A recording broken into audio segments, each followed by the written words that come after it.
Well, hello there. This is Gary Gnu from the Great Space Coaster, and you're watching MegaPodTastic. We got something for you. We got something for you. You. It's something Megapod shiny. It's wrapped in Megapod plastic. Put on your Megapod jammy. It's time for MegaPodTastic. MegaPodTastic. MegaPodTastic. MegaPodTastic.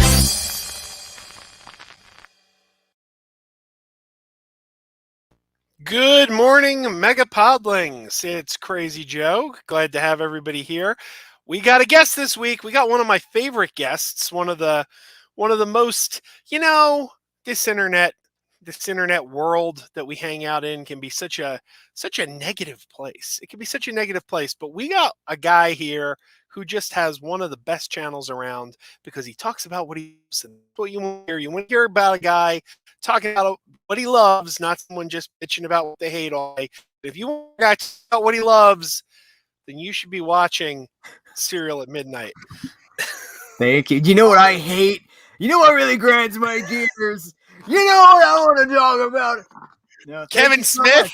Is it Kevin Smith? Is he grind your gears? Kevin Smith lied. He lied. Oh boy! Thank you for having me. Hello, everyone. Hello, everyone. Welcome. Great T-shirt, by the way. I don't. I bought that T-shirt. I bought that T-shirt at my local Kohl's, and I am just too damn fat for it, so I didn't fit in it, unfortunately. So. You know what? Kohl's has great shirts that nobody else has. That's a good. You know who else? Like sometimes the department stores, like J.C. Penney. I used to get good shirts at Sears too. People would be like, "Where'd you get that cool shirt?" And I'd be like, "I bought it at Sears, young man." But yeah, they had good stuff. Unfortunately, I don't even think we have a Sears around here anymore. They're pretty much gone. We right off the bat, man, we got questions for you before we were live. Before we were live, Sean Lallin was asking for your questions what you think about Breathe 2, Don't Breathe 2, and Suicide Squad 21. And then he didn't even wait for you to answer that, and he's asking what you think about Ghostbusters 4. And he didn't wait for an answer for that. He wants to know what you think of Lock and Key. Man, Sean wants to know your thoughts on everything, man. Well, I don't have a lot. I don't have a lot for Sean, unfortunately. So I haven't seen Don't Breathe 2.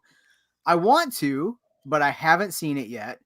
I did see the Suicide Squad, and I actually wrote a review for it, but I don't like the Suicide Squad. I'm one of those people. Really? I don't like it at all. I found it to be. Oh boy. That's the first movie, so I'll tell you. And listen, my opinion, right? I'm not judging anybody else. I'm so happy for everybody that enjoys it. It's the first movie in years that I was like, I'm so bored, I might just leave. And then I was like, but if I leave, I can't review it. So I stayed. Wow. Okay. All right. I had a very different opinion. It's my favorite movie of the year. Right? No, we don't do that around here. We don't do that. My friend, I don't know if you know, or if you're familiar with the Poindexter Lounge. My friend Enosh at the Poindexter Lounge. He always teases me because we have very different opinions on Justice movie, and I'll start talking, and he'll just remove me from the stream and be like, "Oh, we lost Joe." But I don't do that to people. Movie Hunter's here. Good to see you, Movie Hunter. X-Teen Featurette is here. Good to see you, X-Teen. Haven't seen you in the chat in a long time. Been watching your videos though, man. Just watched you your unboxing or unbagging, I should say. You unbagged that Halloween bag. Nobody says what is it about? Wow. I never said the word unbagging till just now, but it sounds dirty. I don't think I want to use the word unbagging ever again. So did you guys unbag? Oh boy, yeah, that doesn't sound right, man. I was hoping for some unbagging, but it didn't happen. James is here watching Weird Science. Jesse's here. Good to see everyone. Brent Mania is here. Random question. Are we aware that Smallville? Oh wait, random Smallville anniversary shirt. Oh, my random Smallville anniversary shirt. Oh my God, yes, I do still have it. Heath, have you seen my Smallville anniversary shirt? I have. I certainly have. It's terrible, isn't it? Yeah, it is. But it's great because it's so terrible. Yeah, I mean, I literally bought that thing because it made no sense. And my wife, she saw it. She's like, "Why are they standing in front of Christmas trees?" Like, nobody knows. That's the mystery. So, yeah. Yes. Connor says, "Did we pick up Star Trek the original series Blu-ray Steelbook?" No, I did not pick up the Steelbook. I do have them. I do have the Blu-rays though, but I didn't do the Steelbook. I'm not big on the double dipping, so. The unbagging and the double dipping. The double dipping. Huh? I wasn't prepared for this. So we got a lot of people, but thinking, Joe, good to see you, Aubrey. Joey Baseball wants to know why I didn't heart his comment on my ornament video. I don't know. I don't know. Did you say something was woke? I don't know. There's many reasons I may not have hearted. Geriatric Geeks here. Good to see him. So I was thinking since we're so close, and look, here's Sean wants to know your thoughts on Halloween Kills. I was thinking we could talk Halloween favorite movies to get us in the Halloween spirit since we're so close to Halloween. We're days away from the big, days till the big giveaway, kids. How many days till Halloween is it? It's 9? No. What is Sunday? And this is what this is the YouTuber problem. I'm like Wednesday, Thursday. Anyway. I have this. My friend Dave made this, and I have it hanging in the basement. And you're supposed to be able to write how many days till Halloween in the moon. And I haven't been doing it. Like I started doing it, but then I wasn't updating it, so I'm just like erased the moon. But yeah, then you got to keep up with it, and you got to erase it, rewrite it every day. Yeah, I don't. Who's got time for that kind of commitment? Exactly. I gotta do a weekly live stream. I gotta put a podcast together, and then I have a day job too. Double dipping going on in your free time. Double dipping, unbagging, doing a lot of unbagging. So. Oh man, so this has gotten goofy. So hey, well, why don't you tell us? I know you are an aficionado of the horror genre. So do you have a particular movie that you go to this time of year? And I have seen 12 horror movies. Thank you. You. If that's what makes me the aficionado.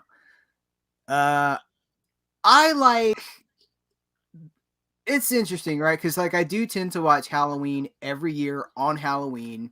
I don't know if I will this year though, because there's so much Halloween happening right now, and Twitter just keeps talking about stuff, and I'm like, you know what? Maybe I've had my fill of Halloween this year. Haven't seen Halloween Kills. I saw that pop up. I have still not seen Halloween Kills. Maybe I'll watch Halloween Kills on Halloween. But I do tend to like the classics. I like to revisit around Halloween. I like to revisit the first Halloween, Nightmare on Elm Street 1, and usually the first Friday the 13th, but sometimes I'll go all the way up through 4.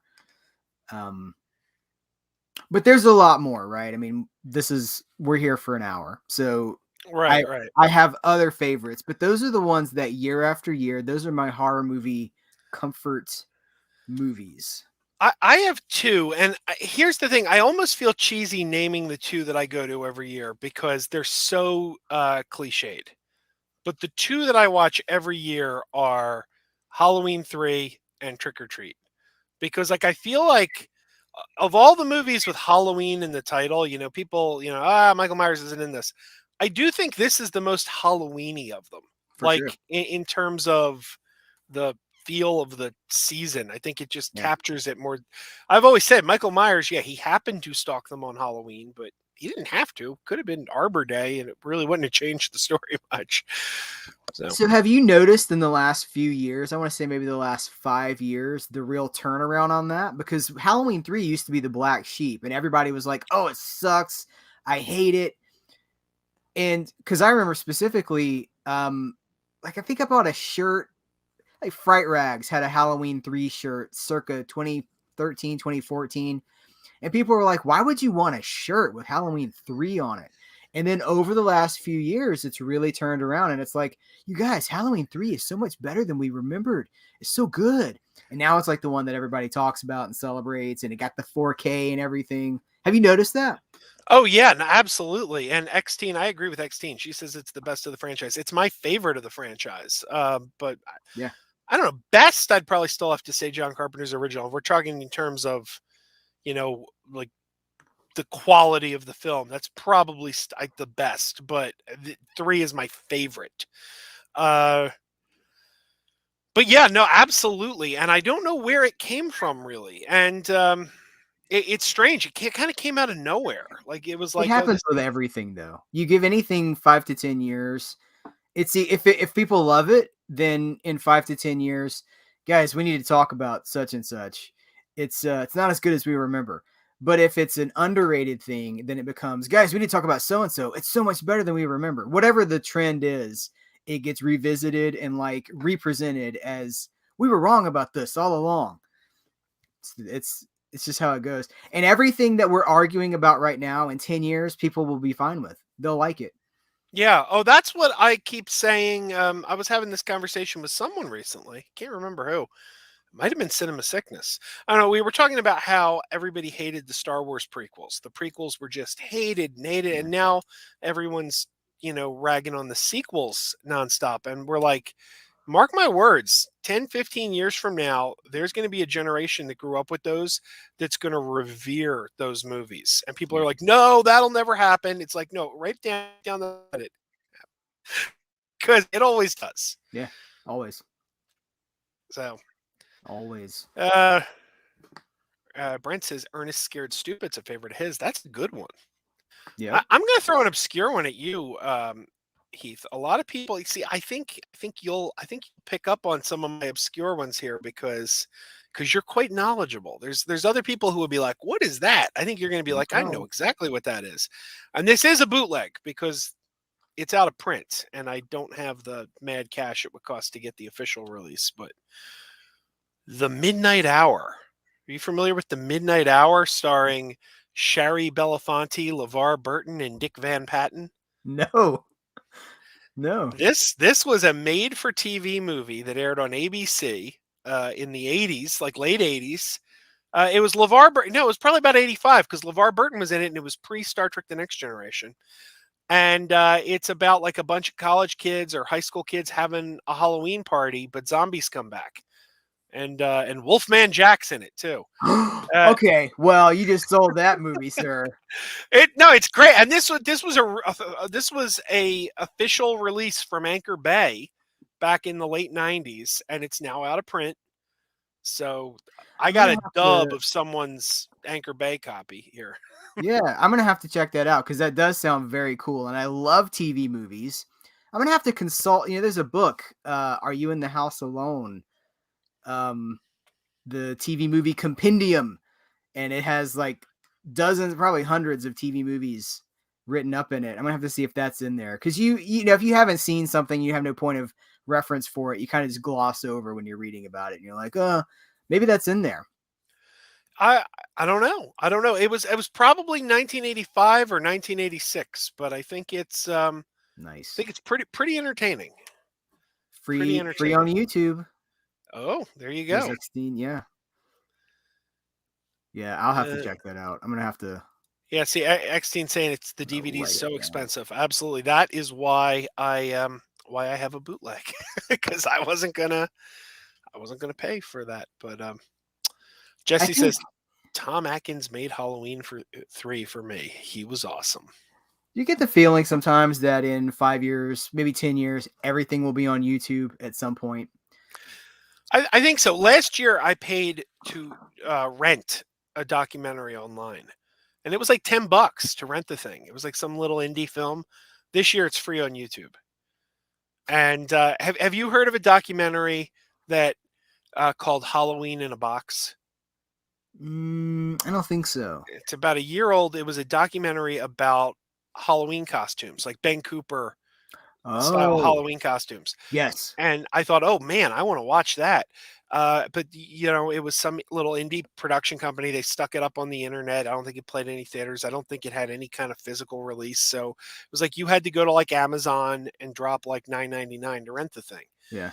And it's not worth $9.99. I mean, the documentary's not that good. I wish it had been a lot better, but free on YouTube. That's the right price, man. If you want to Google or search on YouTube for Halloween in a Box, then it's pretty nostalgic, but it's cool.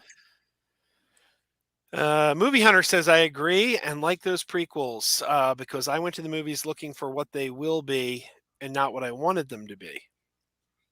There's something to be said for that. So, Skullman says Evil Dead 2, The Shining, John Carpenter's The Thing, Bride of Frankenstein, and the first Nightmare on Elm Street and Dawn of the Dead 78 are my favorites. Good choices all around. Yeah, now see, I will be marathoning the Universal Monster movies around Halloween. I do that every year too. The classic. Oh yes. Oh yeah. I picked up that 4K set, but my favorites aren't on it. My favorites are like Bride of Frankenstein, Creature Mummy? from the Black Lagoon. Yeah. Yeah. Well, Wolfman's one of my favorites. That's on there. So. Yep. Have you cracked into it yet? I got a video coming up about that, probably the day before Halloween. But not yet. But you know what? I did show my 6-year-old, and she liked it. My wife did not. My wife did not care for this. Christine is a huge Rankin and Bass fan. Yeah, but she did not care for Mad Monster Party. What? It might be time to move on, Joe. She kept picking out the plot holes in it. And there are some, like for example, can I give a spoiler alert for this movie? It's pretty old. It's from the 60s. Like 50 years old. Yeah. I'm going to give a spoiler alert for Mad Monster Party. Do it. But the girl turns out to be a robot at the end. And my wife's like, well, then how could Dracula smell her blood? Because he's like, you're just my type. Oh, positive. She's like, but he would have known. He would have smelled her and been like, you don't have any blood. You're a robot. So I'm like, I don't know. You're picking out plot holes there. That's when you say that's not how we watch movies. He had to make the joke. We laugh. We take the joke and we laugh at it. Exactly. I enjoyed it. I will say I don't think it's one of their best. Like it's not. Doesn't compare to Rudolph. I love it. I love the creature designs. Like oh man, Dracula and what's his name's Fang. Yeah. They look great. The problem with it is that it's too long. If it was 1 hour or like 50 minutes, it'd be great. But it's feature length and it feels it's over long. And you just get kind of bored. Yeah, it would have been I think a better TV special. One guy did almost all the voices in that thing too. Yeah, a couple other things too that I think it's not written by Romeo Mueller. Romeo Mueller wrote like every Rankin and Bass TV special. Didn't write this, and Paul Frees doesn't do any voices in it. So it's like right there, it kind of stands apart. I got to get back. I had Rick. Oh, what's his last name? I'm forgetting his last name. Rick, the Rankin and Bass historian.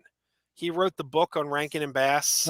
Rick Goldschmidt. Goldschmidt, thank you. I had him as a guest several years ago, and great guy. I talk to him every convention. I run into him like at every convention. I got to get him back on here. He's an interesting guy. Yeah, and nice guy too. So I've got his autograph somewhere because I ordered something and it came with a signed Rick Goldschmidt. He's become like the keeper of the flame for Rankin Bass, and he's got the books and the merchandise and everything. Right. It was funny. I was looking at his stuff at Dragon Con a couple years ago, and I'm just going through his table, looking through his stuff, and suddenly I come to art prints, Rankin and Bass, like of the Rankin, like Rudolph and Mad Monster Party. But I get to these art prints that were done by my friend Dave Perillo, who did this. And I'm like, oh, that's so weird. You got my friend Dave's stuff. Like, you're selling my friend Dave's art prints. And he's like, I'm not even selling them. He's like, I just put them in there to see who says they like them. He's like, because I like finding people who have the same taste in art as me. So when someone stops and says, that's cool, I know that's somebody I want to talk to. I'm like, The test. I'm like, well, that's my best friend did that. So there you go. Nice. Sean wants to know your thoughts on Evil Speaks and the Slumber Party Massacre reboot. I have seen neither. I don't know nothing about either one of those. I didn't even know. I've never even heard of Evil Speaks. I heard there was a Slumber Party reboot, but when is that for? So now I'm going to go to my phone and look it up on IMDb. I don't know. I'll look up Slumber Party Massacre. When was this? Well, I'm about to find out. 2021. Okay. Yeah, I think it might have been made for TV. It might have been like a made for sci-fi thing, if I'm not mistaken. I could be wrong. Well, is Brink Stevens in it? In a torch passing role? Because if she's not, then screw that. I don't know. Sci-fi has been this year though really Bravo?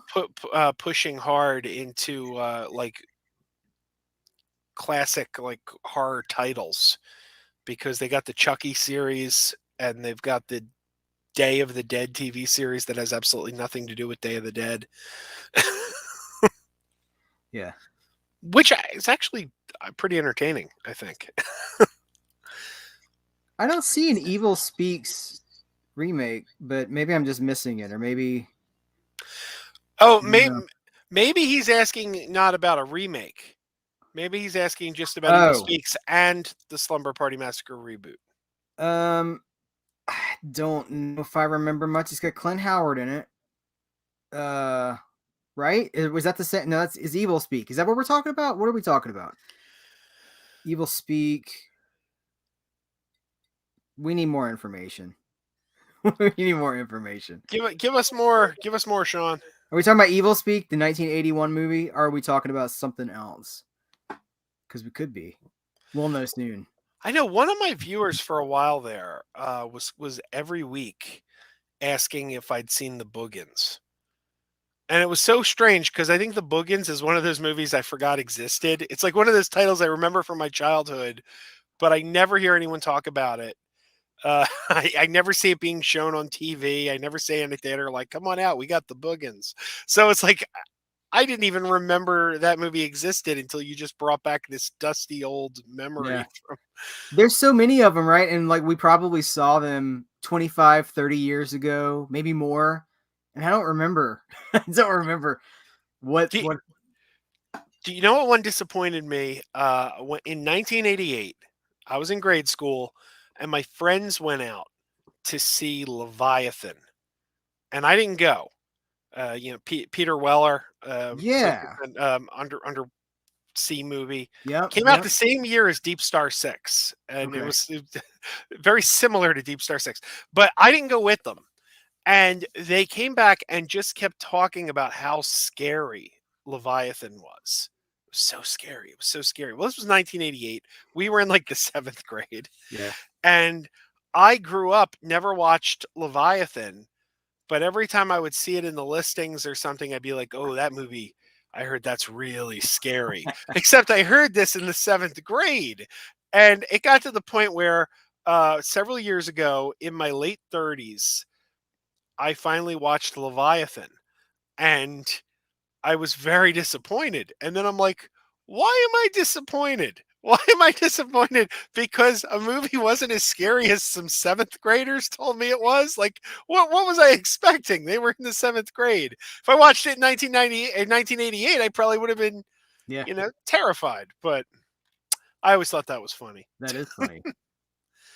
Skullman says, Hollywood God really hates Halloween Season of the Witch. Well, what can we say? Halloween God is entitled to that opinion, but I do not share it. Oh boy. So So let's see what else. What else do you got? What else is on your yearly list? Okay, so I love You're Next. I think that it is a fantastic update of the. I don't know. This is a slasher movie, whatever it is. I love that the use of music in the movie, and I can tell you a funny story too. So I saw that in the theater, probably opening day, and I loved it. I was like, "Oh man, this is everything that I want from modern horror." It's fun. It's not like a blitz of strobe lights and whatever. And so we waited for it to hit the second run theater because I wanted to take Bree, my wife, to see it too. So we go to the second run theater, the dollar theater. I think it was $2 to get in. And you get what you pay for, because someone had brought a baby and it was crying through the whole movie. And then they were talking to the screen the whole time. And then have you seen the movie? I have. I remember that I liked it, but I can't remember much about. It's one I got to rewatch. See, that happens. The more movies you watch, the harder it gets to remember some of this stuff. But there's a song in the movie that plays kind of an important role in the movie. It keeps recurring, and then it plays over the end credits. There's this big moment, and then the song, and you're like, "Oh man, what a nice little package." So we get to the end, like there's the climax, everything happens, and then they cut to what should be the credits and the song playing over the credits, and it's just dead silent. The song is gone. I guess the real something happened to the track, and so I'm like, no, this isn't how it ends. So we had to watch it again. It came out on Blu-ray or whatever. So it was like, this is what it's supposed to be like. And then she's like, well, that's better. That's a better ending than just silence. The movie just ends with silence and everybody exits quietly. So can you imagine? Like, I'm sure some movies have done that, but no exit music, just like a funeral. You just quietly walk out as the credits roll. I could see that. I could picture that. Weird. It could be extremely effective though, depending on how it's. That's true. That's true. Did you see Ready or Not? I saw Ready or Not on your recommendation. You and I did the top 5 films of the year a couple years ago. Was your number one, and my God, was I ever? I loved it. I hadn't seen it when you made it your number one, and then I watched it on your recommendation, and I think it is fantastic. One of the reasons I'm really looking forward to Scream 5, see what those guys do with it. That's true. Well, what I was gonna say, I watched that one a lot too. That's one that keeps recurring, and I'll be watching it again this year probably. Let me throw a controversial one. Well, controversial amongst my friends. I loved this movie. I thought it was terrific, and my friends have given me a hard time about it. They're like, "No, not that good. You're crazy." I really loved Hellfest. Did you watch Hellfest? I did.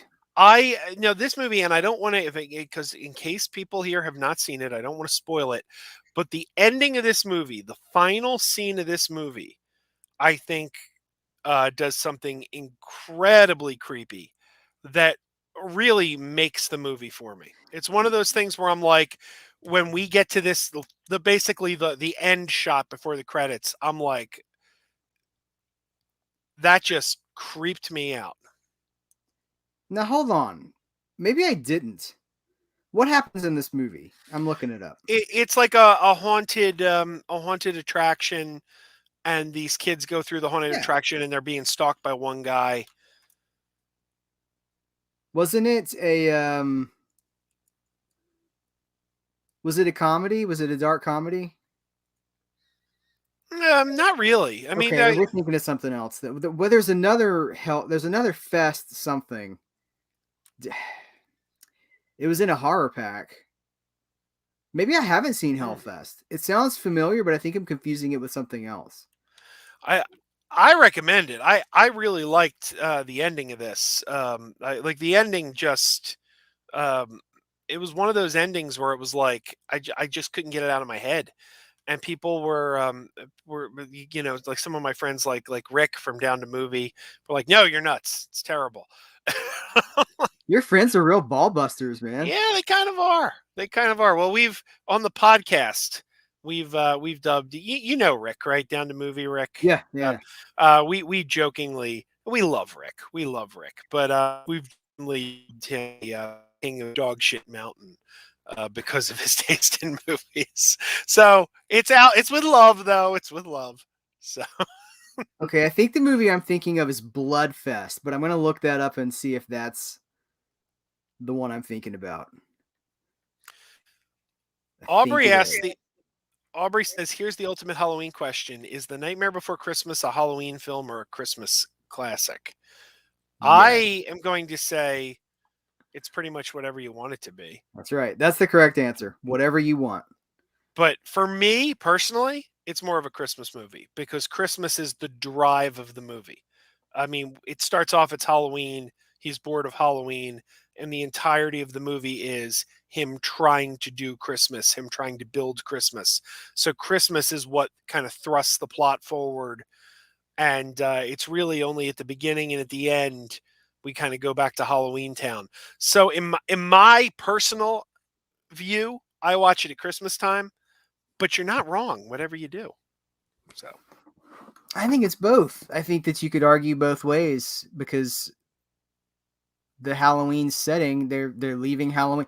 It is the movie that kicks off Halloween and takes you into the holiday season because it's all 1 2-month extravaganza. And I think it was very cleverly done so that it could play for both. Absolutely. I agree. Maybe and then you got Thanksgiving in there. Then you get over to Disneyland. Every September they revamp the Haunted Mansion ride so that they run it through January. So you get the whole Halloween and Christmas season over there. That's right. Lisa says, "How about the '90s The Craft or the '80s movie The Worst Witch, both with Vicky Valancourt?" Can't forget Mrs. Garrett and the Grand Wizard Tim Curry. Has anybody seen My Tambourine? I've never seen The Worst Witch. I've heard about it. People love that, man. It's beloved, but I've never seen it. I got it. I want to see it, but maybe this year I should jot that down. I think it came on cable a lot in the 80s or maybe the early 90s because a lot of people seem to really know it. Like it became part of the tradition. And it was hard to find for a long time. I don't know if it still is, but for a while it was like VHS only. Now we have YouTube, but it always comes back to YouTube.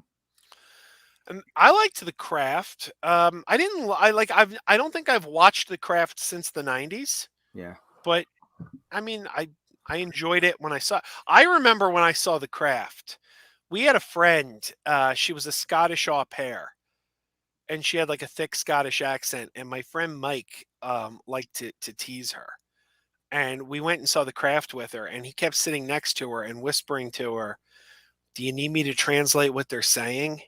Can you I mean, she was Scottish. So she spoke English." But I don't know. I thought it was funny. Yeah. Xteen says, "I think in Trick or Treats, there's no end credit music, just screaming." Is that the one that just came out from Code Red? I think it's the one. I was gonna say not this Trick or Treat, right? There's also the Trick or Treat with Skippy Handelman. Yeah, it's a different one. Let me look it up. This is where IMDb's getting a workout. This one, Trick or Treats. Trick or Treat. Yeah, the 1980s. Yep. This just came out on Blu-ray. It ends to no music. It's got David Carradine in it. That's the. It's got Kane from Kung Fu. No music at the end, huh? I still haven't watched it. David Carradine. I used to work for Yellow Book, and he did all the commercials for Yellow Book. So I still remember, like, when I would walk into the lobby, we'd be playing all the David Carradine commercials on a loop in the lobby of the building. So is it like 6 to 8 minutes of screaming over the credits? Or is it like, how do they do that? That might be annoying. Or maybe not. I don't know. And Jim Duggan says that it's a November 1st movie. Nightmare Before Christmas. That makes sense because Halloween night's ending. He's finishing Halloween. So yeah, I can see that. Like I say, you're not wrong. Whatever you want. It's like the people who say Die Hard's a Christmas movie, Die Hard's not a Christmas movie. Do what you want. Yeah. Watch it when you want. I'm not going to stop you. The thing you don't want to do is tell somebody when not to watch something, because then you're just an a-hole, right? You're just the guy who's trying to take something away from people. Don't be that person. Exactly. Watch what you want when you want. That's right.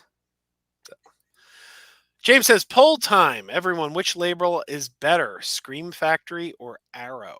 Arrow. I think I own more Scream Factories. Scream Factory used to be a great company. Once upon a time. That was a long time ago. All right. There's a whole rant behind that, I'm sure.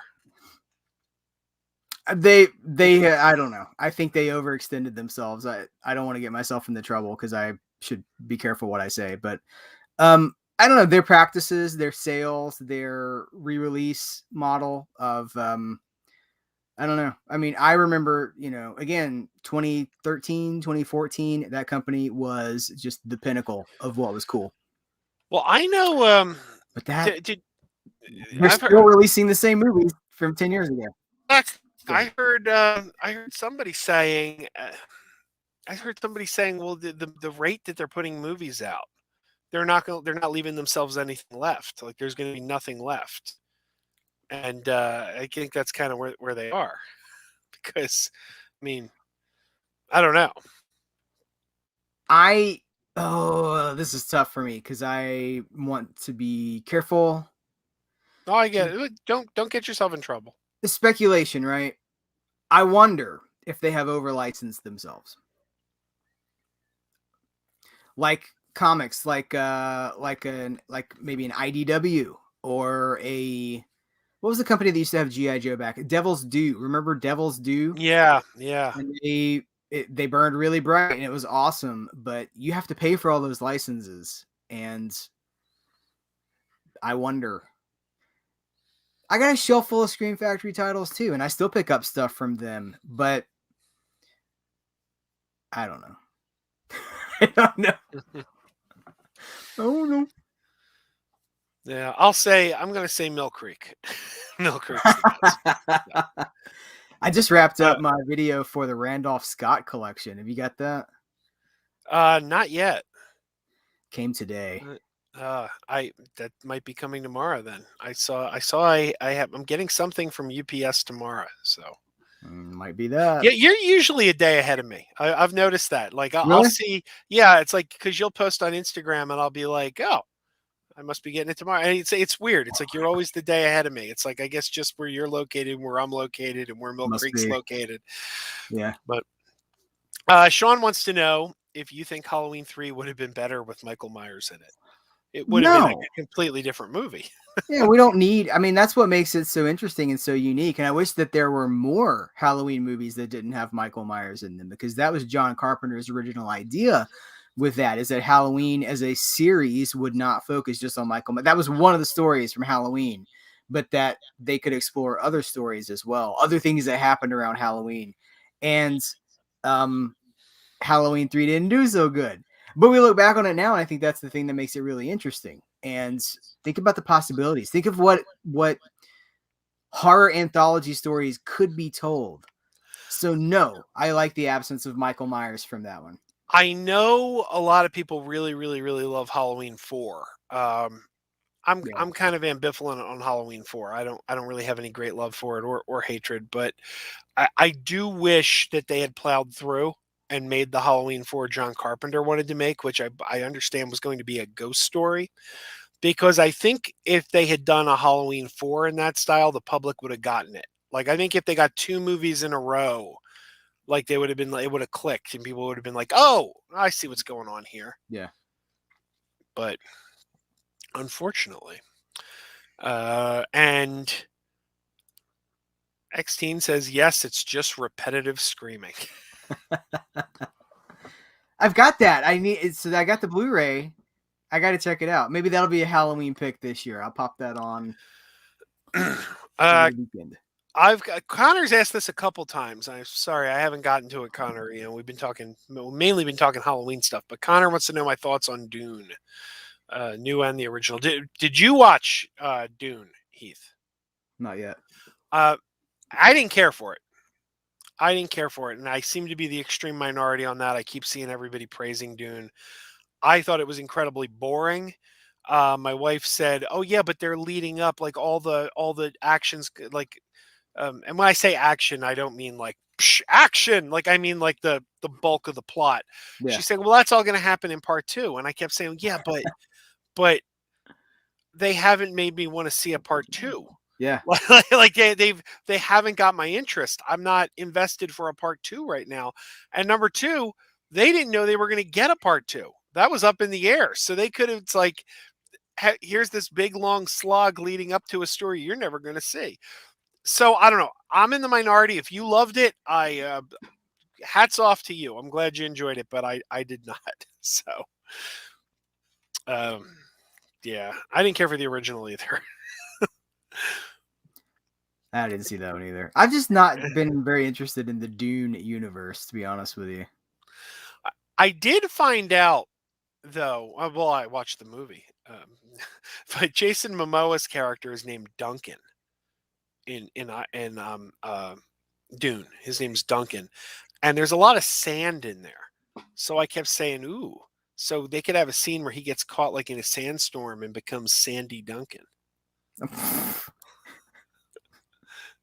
It doesn't happen in the movie, though. I would have liked that. Sandy Duncan. What are our favorite Hammer horror films? What if someone, I love Hammer. What if someone had looked at the screen and been like, that's one Sandy Duncan? I would have been all for it. They could have started playing the theme song to the Hogan Family. Life is such a sweet insanity.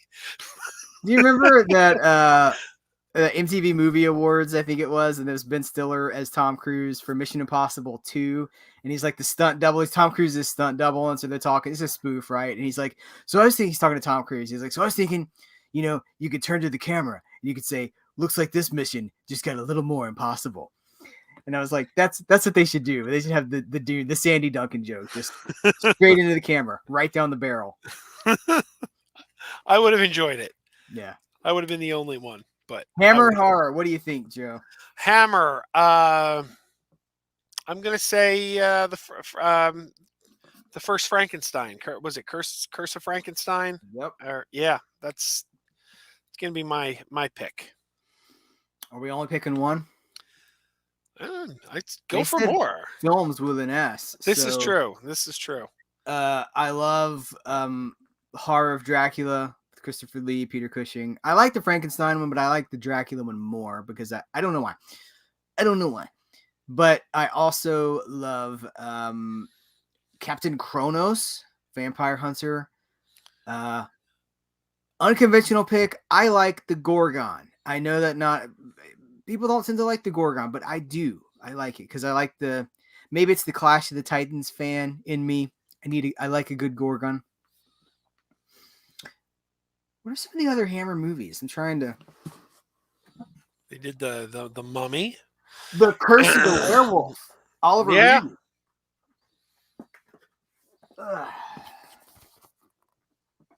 Let's see, Curse of the Werewolf. Yes, that's a great one. Did you? Let's see, Hammer horror. Okay.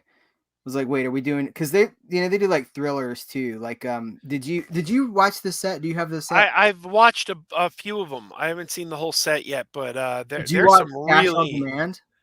No, I haven't seen that one yet. All right, that's your Christmas movie right there. There's some really interesting ones on that set. Yeah, I'll stop there.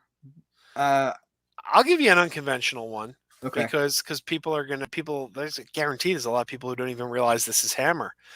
I'm going to say 2010's Let Me In, which was a Hammer release. So technically, yes. Yeah. Technically, yes. Just like the Belko Experiment was an Orion release. So, reusing old names. Yeah. Yeah, in Hammer in name. Well, the Woman in Black is technically a Hammer movie. They did get the atmosphere right on that one. Absolutely. I haven't seen that movie in a while. That one's pretty good. It does. I think it holds up pretty well. I didn't watch the sequel. There's a sequel, and I was just like. Ethan says he just watched The Thing with Two Heads again last night. The Citizen Kane of head transplant movies. That is a classic. I am proud to say I own that one on Blu-ray. Lisa says, not really into horror, more of a Worst Witch, Casper, Beetlejuice, The Witches type Halloween movie person. I mean, The Witches is horrifying enough as a kid. I never watched the remake of The Witches. There was a remake that came out last year, and I haven't watched it yet. Lisa, as the Henson aficionado amongst us, did you watch the remake of The Witches, and how did that stand up? You know, somebody mentioned a while back, Ernest Scared Stupid. That movie holds up. I just showed that to my daughter last year, and it's pretty entertaining. I miss him. It's the Chiodo brothers who did those the troll effects in that movie. Did they? Yeah, and do you know who did the voice of the troll? Mm-mm. The troll in Ernest Scared Stupid. The voice of the troll was Ernie, how do you say his last name? Ernie Fossilis, the guy who wrote and directed Hardware Wars in the 70s. Really? Yes, you'll laugh, you'll cry, you'll kiss $3 goodbye. Yeah. Wow. I hadn't thought about that in a while. That's one I've shown my daughter that, and she loves it. So I'm glad to say that Hardware Wars has stood the test of time. The young generation still enjoys that one. Great. Connor asks if I will see Last Night in Soho this weekend. Got tickets for Thursday. Connor, so do I. I got my tickets for Thursday too, and I can't wait. I am really excited for Last Night in Soho. You got to be an Edgar Wright fan. You an Edgar Wright fan? Yeah, Edgar Wright. Oh yeah, I love that guy. Yeah. Gloop Trigger says, favorite Edgar Wright movie, real quick. What's the first one? You know, it's really tough, but I might say Baby Driver. Whoa, good for you, man. I just rewatched Baby Driver. I just rewatched it, and that movie, it's so good. It's so good. I have a hot take on least favorite though. People get mad at me when I say what my least favorite Edgar Wright movie is. It's Shaun of the Dead, isn't it? No, it is not Shaun of the Dead. It is another one. Is it Scott Pilgrim? It is Scott Pilgrim. Oh, that's my favorite. What's wrong with Scott Pilgrim? I found it to be too busy. Like there's just so much going on. Like, you know, I don't hate it. And Brandon Routh, his scene in that movie, I absolutely love. All that's going to be left is dust for the cleaning lady on Monday. See, she has the weekend off. Have you read the comic? I have. I should rewatch it. Because if you don't like it, you don't like it, and that's okay. But I haven't seen it since it hit theaters, and that's got to be 10 years now, right? Yeah, I think maybe more than that. I'm gonna look it up. It's a hit around our house, and the kid is into it too, so it's become like a mainstay. You got it's 2010, so it's been 11 years.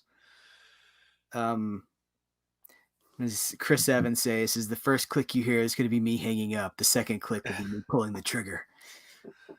James Borland says Anna and the Apocalypse is also an Orion film, and I just happen to have that sitting right next to me by pure coincidence. No reason, just happens to be sitting here. I love this movie. Did you see this movie? No.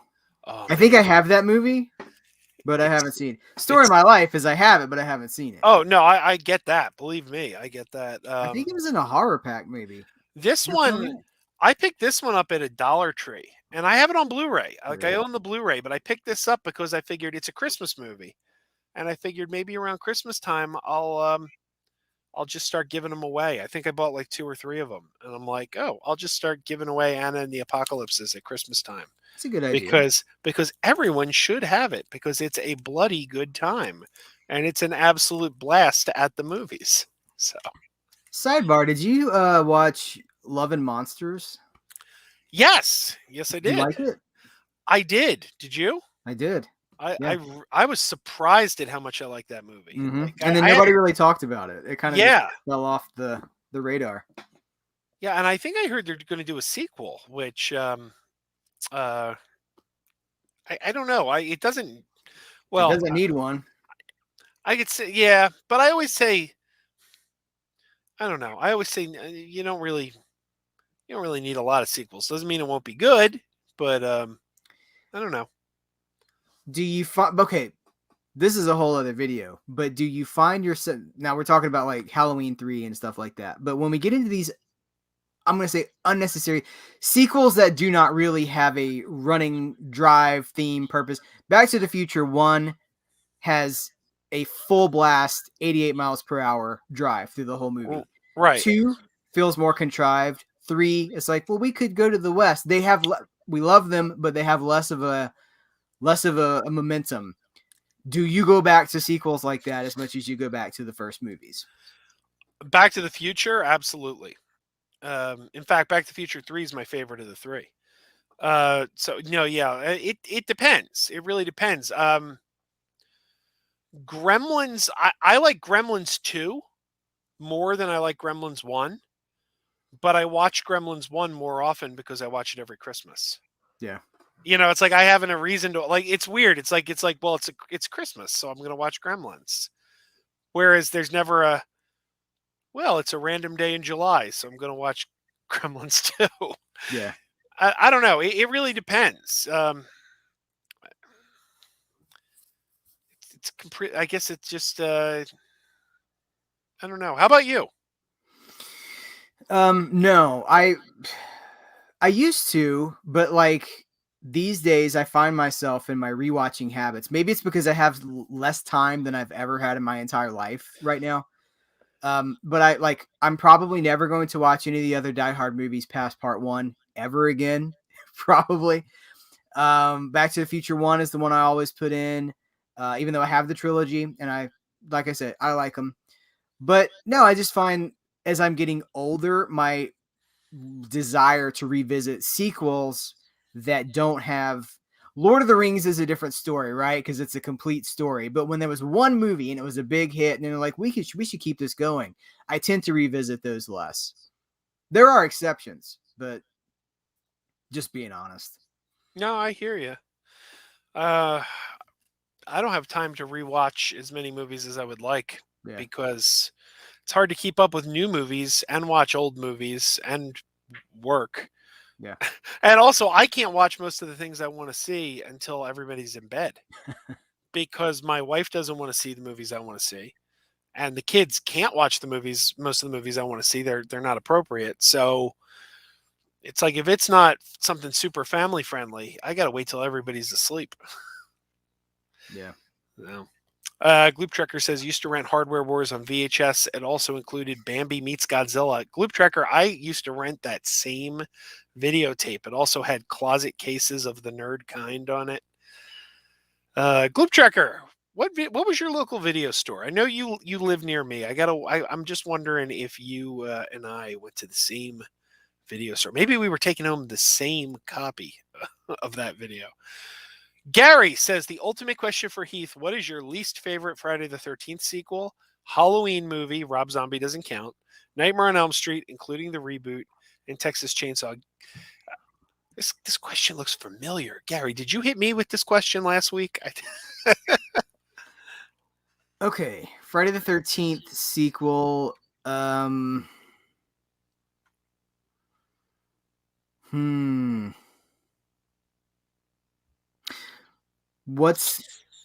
Are we counting Freddy versus Jason? Where do we put Freddy versus Jason? Because I don't care for that movie. I'd say it counts. That's going to be on one of those. We'll count it as one of them. Let's count that as the Nightmare on Elm Street. What's the Friday the 13th movie where Jason isn't in it? And this is totally hypocritical of what I was saying about Halloween, but A New Beginning. yes, maybe it's that one. I like Takes Manhattan. Oh, hold on. No, Jason X. Jason X gets me for two reasons. I like Jason X. I can't disagree with you. It's a pretty terrible movie, but they get me in two places. Number one is the like Star Trek holodeck scene. Yeah. I love that scene so much, and the face in the liquid nitrogen. Those two moments almost make the movie for me. But I can't fault anything you're saying there because it's not a good film. It just feels much less competent, right? And it's so further down the line. It feels like another era, right? There's so much digital.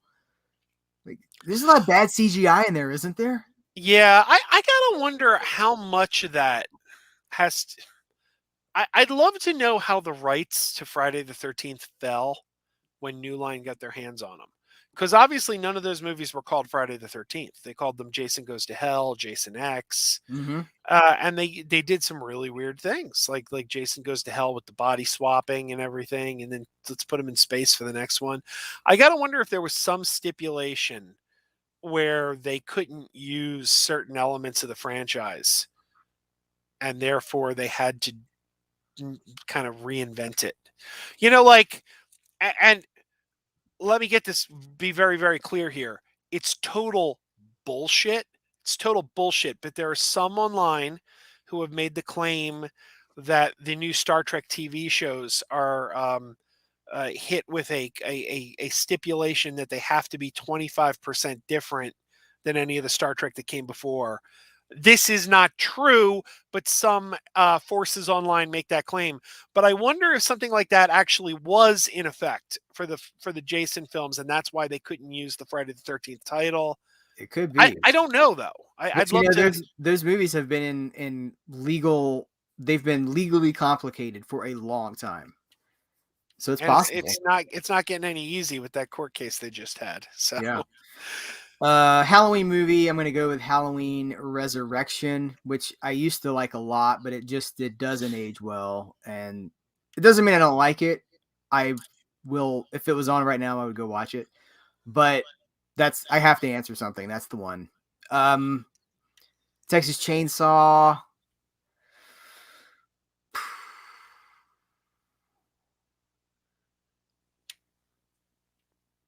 I'm trying to think of all the different Chainsaw movies. I thought the last one, Leatherface, was pretty difficult to sit through. Was that the prequel? Was that the origin story? Yeah, that was the prequel one. Yeah, okay. I haven't watched that yet. Let's say that one, because that's the only one. Because I like 1, 2, 3. I don't remember 4. That's the one with McConaughey and Renee, right? Yeah. Well, there you go. I did it. I did it. There you go. All right. We are and Louise is here. She says the one where Jason wasn't the killer as well. And I'm trying to think, because we're coming to the end. So let me throw another what's the word? Sleeper pick. On an uncharacteristic choice for a Halloween list. I'm going to go with E.T. E.T. This movie is set at Halloween. The movie takes place at Halloween. They go trick-or-treating in Halloween, or in E.T. So. All right, here's another episode for you. Does the setting of a movie make it that thing? If Die Hard is set at Christmas, does that make it a Christmas movie? Or did the themes of the holiday have to play a part in the storyline? I've had this argument before, and I say if you're going to say Die Hard isn't a Christmas movie because people always say, well, it doesn't have to take place at Christmas. Christmas isn't integral to the story. But I say if that's going to be the classification, there's a lot of classic Christmas movies we have to take out, like It's a Wonderful Life and Home Alone. And then people have said, well, Die Hard was released in June. It came out in June. It didn't even come out at Christmas time. And it's like, well, is Miracle on 34th Street a Christmas movie? Because that opened in May. And is Halloween H2O a Halloween movie? Because that opened in August. So it's like, if that's going to be our criteria. So I don't know. But then again, I go back to watch it when you want.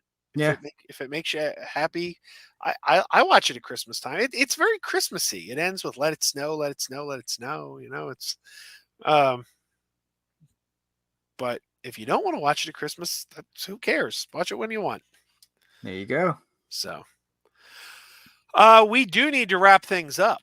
Look at this. I don't think this is a name. I see a lot of the same names in the chat, but this is a new one. I don't think I've ever seen Media Archive Mike before. Welcome, Media Archive Mike. I believe you're new. I prefer the old VHS of E.T. that is the original theatrical cut. Well, these are the original theatrical cut. Spielberg did release that the 2002 version, but since then, when it came to Blu-ray and 4K, he went back to the theatrical cut again. So the 02, but I'll tell you, in here, I got the 02 version. I didn't want to give it up. I got the theatrical cut, but I'm a completist. I'm like, okay, I got the theatrical cut, but I don't want to get rid of my DVD with the 02 version either. Because when you want flashlights instead of guns. Exactly. And there is one moment that I actually thought was delightful in the 02 version, and that's when the kids are flying on the bikes and they used CGI instead of just the track shot of them pedaling. There's one scene of them going into the sunset, and the one kid like kicks his legs out, and it just looks like so joyous. Like these kids, like if you look at it and think, like, if you're that kid, you're the kid on the flying bike, just this moment of pure joy of this kid kicking his, like, and I'm like, I like that shot.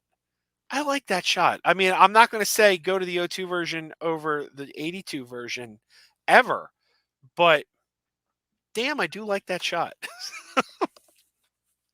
I like the question: is E.T. why Reese's Pieces is the quintessential Halloween candy?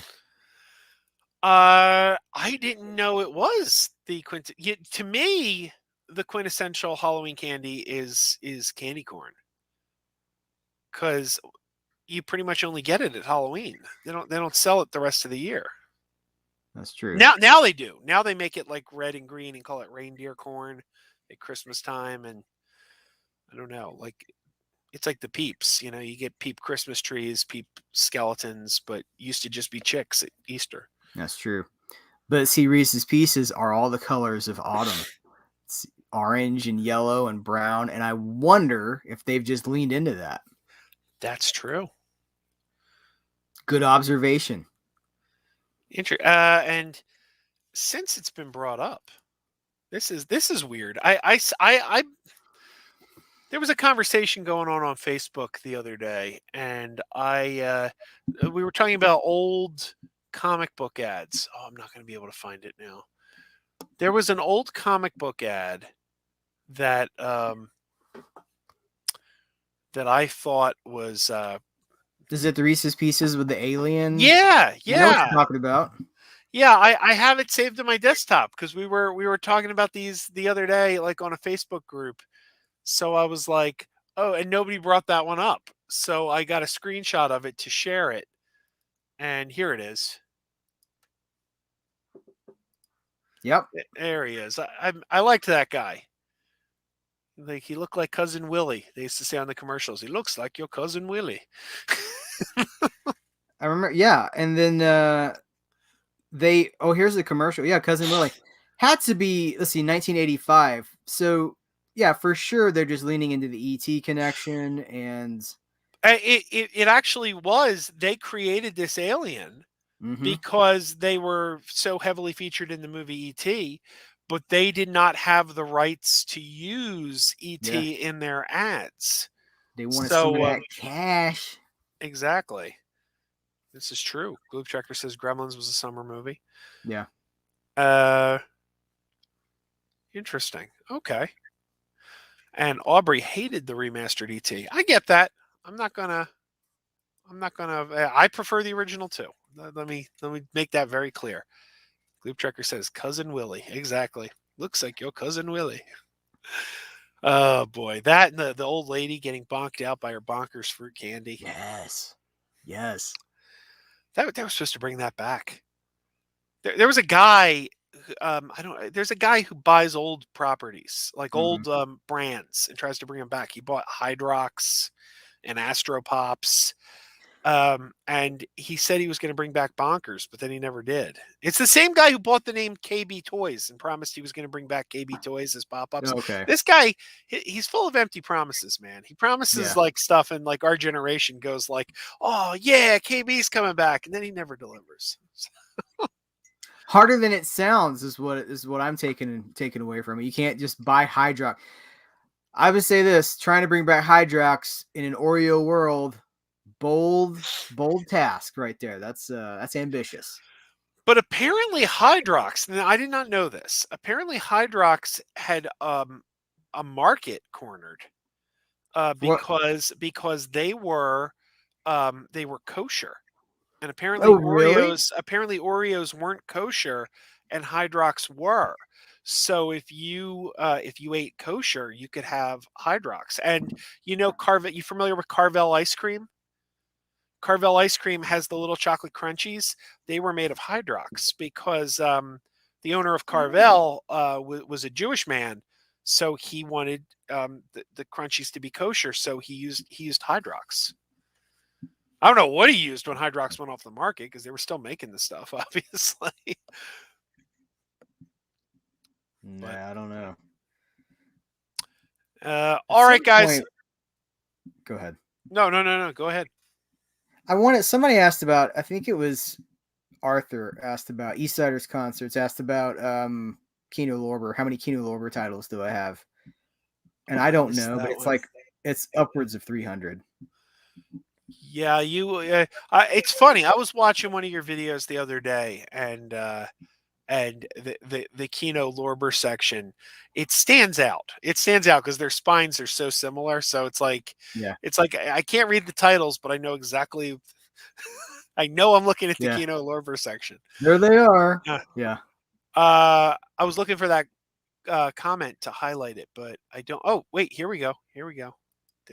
No, I'm clicking on it. I swear I'm clicking on it. There it is. Yeah. The answer is a lot. No, I don't know. I don't know nearly as much as Heath, but I got my fair share over there. So it's a great label, great distributor. Do you have the Nude Bomb? I got the Nude Bomb. I'll tell you that. Mm-hmm. The Nude Bomb. Man, I did not miss it by that much. I got to get the Nude Bomb on Laserdisc because I own it on VHS, DVD, and Blu-ray. So I'm like, man, I just got to get the Laserdisc of the Nude Bomb now. I think that might be the title I own on the most formats, which is that. No, that would be Wrath of Khan because I have Wrath of Khan on CED and Beta as well. CED, nice. Yeah. Very nice. For what reason? I don't know. Can't watch that, but there you go. That's it. You hang around cinema sickness long enough, and you just start buying things that you'll never. I'll never watch a beta. I don't have a beta machine. Why do I need a Betamax tape? But yeah. So anyway, Gary with the stream ending joke. I am terrified of elevators. I'm going to start taking steps to avoid them. Thank you, Gary. And then Gary repeating the stream ending joke. So there you go. Oh, wait. Nope. It's in there a third time. He did not want us to miss it. He knows the rule of three. The rule of three for comedy. You hit it once, you hit it twice, then you hit it a third and final time. Absolutely. This time he said it for the first time, and then we got 2 callbacks. Then there was the encore. Encore performance. Yeah. So 2 callbacks. That's right. All right, guys. thanks for coming. I have a message for the viewers. Krazy After Dark is moving. This is our last Tuesday night. We are moving to Mondays at 8. We're going to be Mondays at 8 p.m. starting 1 week from now. I'm doing 8 o'clock because Cinema Sickness goes on at 9, and I don't want to step on his toes. So we will do 8 o'clock on Mondays starting next week. And next week, my guest will be, good to have you here, X-Teen. Next week, my guest will be Mr. Dan Larson from Toy Galaxy. And if you've never seen Toy Galaxy, I think it is the best toy YouTube channel there is. And I say that with utmost respect to my friend, the Junk Man. I apologize, Junk Man. Don't hate me. But no, I think Toy Galaxy, if you've never seen Toy Galaxy, man, he does a fantastic job. So look for him. But he'll be here with me next week on Monday. And thank you to Heath for being here. Heath is one of the best of YouTube, one of the YouTube all-stars. If you are not subscribed to him, you should be. And why not? Like, what are you thinking? Go down below in the little show description. I have a link. Go click that link, sub to him, and you'll be glad you did. Thanks for being here, Heath. Thank you for having me. This is always a blast. I always appreciate the invitation, and I always appreciate the interaction with your audience, with the people that show up and join. So I guess from now on my channel, I'm gonna have to start doing a lot more unbaggings, which I wasn't. Oh my! Well, I have to do like an explicit tag, or I mean I don't know, but unbaggings and double dipping, and I don't know. Thank you for having me. I appreciate it. And I gotta get X-Teen on here. X-Teen and Lou. I want to either have X-Teen and Lewis together, or each of you individually. I know you got a kid. I know one of you is probably got to be with the kid. I get it. That's why my wife and I do things separately, because someone's got to be with the kid. So, but I want to have both of you guys on here, either as a pair or individually, whatever you guys can do. That'd be great. And also in a couple weeks, I should say, Dave Sundstrom is going to be here. I don't know if anyone's ever seen Dave Sundstrom's channel. He likes to talk about the good stuff, as he calls it, which is television of the 60s, 70s, and 80s. And he's a great channel. So he's going to be here on November 8th. But I need to wrap this up. Heath, thanks again. And everybody, keep wearing those pajamas. And I never am ready. I'm never ready with my end credits. Here they are. Keep wearing those pajamas with the plastic feet. Keep wearing those pajamas. Tell everyone you meet. Keep wearing those pajamas with the back door flap. Keep wearing those pajamas. Don't open, it's a trap.